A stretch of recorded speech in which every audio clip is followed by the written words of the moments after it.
제한급수가 시행될 수도 있다는 소식. 하지만 정말 시행된다면 우리의 일상이 어떻게 달라질지 잘 상상이 가지 않는 분들 많으실 겁니다.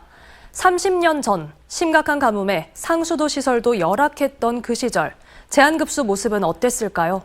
이어서 이다현 기자가 그 당시 제한급수의 불편함과 현재의 급수 대책을 보도합니다. 동복수원지의 저수질이 뚝 떨어져 이 수돗물 생산에 차질이 생기면서 오늘부터 광주시내 일부 고지대는 야간에만 물을 공급받을 수 있게 됐습니다. 최악의 가뭄이 있었던 1994년 당시 모습입니다. 제한급수가 실시됐던 1992년 이후 2년 만에 광주 시민들은 또 물 부족 사태를 겪었습니다. 그래도 비가 오지 않을 경우 격일제 급수를 실시합니다. 주민들은 2년 전 격일제 급수의 악몽을 떠올리고 있습니다.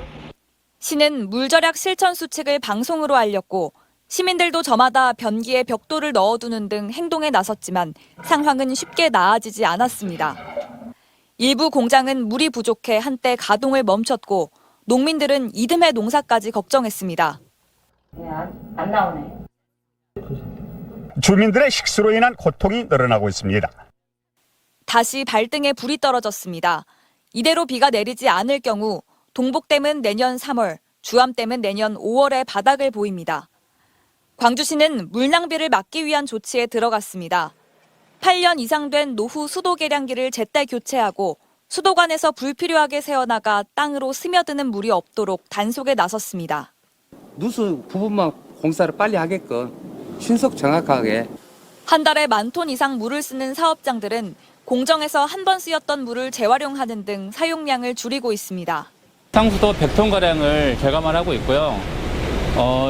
유사한 공정으로 확대 전개를 해서 내년에는 약 150톤 이상을 절감할 계획입니다.